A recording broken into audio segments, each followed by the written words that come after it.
Unconventional gentlemen, this is week 8, your rolling video. This is your alpha ball, your new favorite tool. Today we are rolling your chest and your biceps. So I'm standing up and I'm in my regular clothes, as regular as I get, because I want you guys to remember that you don't need to be dressed for the gym or dressed to work out to roll. You just got to be able to get to the skin and the body part that you need to.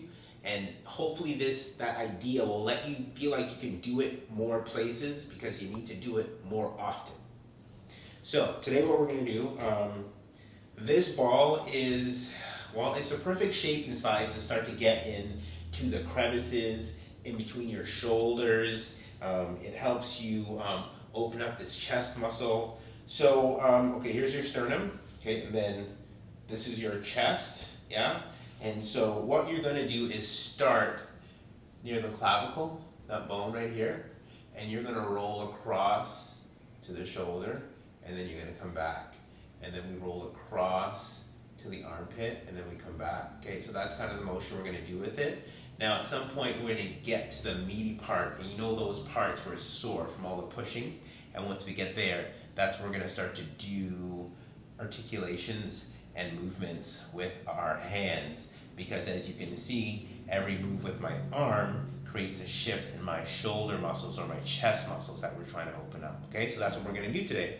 So I'm starting on my left side, you're starting on the wall. The key thing you want to do when you're looking for wall space, I guess without bumps, you know, like I've had places where there's like a lip or a border on the wall, and sometimes like it just makes for the places for the ball to get stuck. So as long as it's clean and clear, then you're fine. The other big thing you got to remember is when you're using the wall, you've got to bend your knees, squat down low, and lean into it. Okay, so here we're setting up. I'm going to start by putting it there, and then I get down low, and then I lean into the wall, and then I walk my legs away. And that's how I get my weight into the wall. And the further out I lean, the more weight I can get in, but also the more I have to open my back, which is part of what you're trying to do here. So here I am going along the top, right up to the shoulder. And then I go back across, going nice and slow, climb up a little higher, I come back across. Now it's when you get into the divot where the shoulder and the bicep meet, that's where you're going to feel the most work. So different things you can do. So it's actually kind of tough for me to talk while facing this direction, so I'm going to turn my head. Because that turning of the head, as you can see, that opens up my neck in a different way so that I can really get deep into the shoulder. So now you got to watch what the hand is going to do. So my first move with my hand is to go behind my back, yeah, and that's going to open up the shoulder and the chest. And so now I can roll a little bit deeper into that, and that was really going to open it up. And then there's my arm movement. I can swing the arm up. That'll be easiest when I bend my elbow. So this is like level 1 of getting your arm up, bend the elbow. Level 2 would be up, reach, back down, up. And this is kind of like a press. Push, push, push, push, push. Right to straight. See if you can straighten that arm. And then the last one, I might take a straight arm all the way up and all the way back down.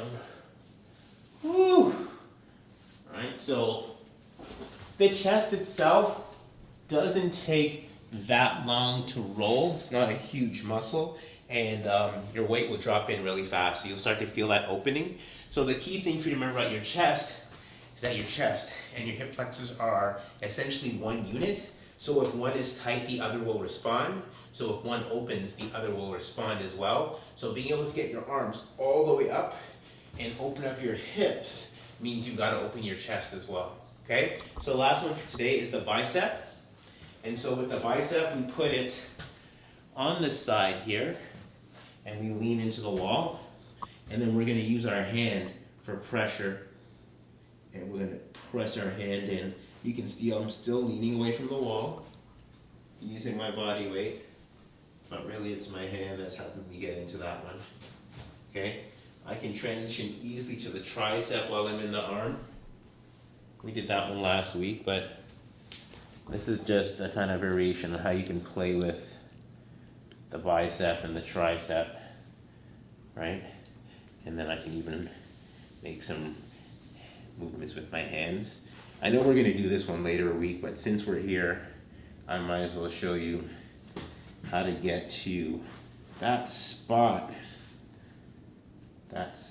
in your forearm that causes so much pain. It's right around there. And so it's the same bicep action, and I'm pressing, and then just like I did with my arms to challenge my wrist or to challenge my chest, I move my hands to work my forearm. Okay, yes, this one will feel so good.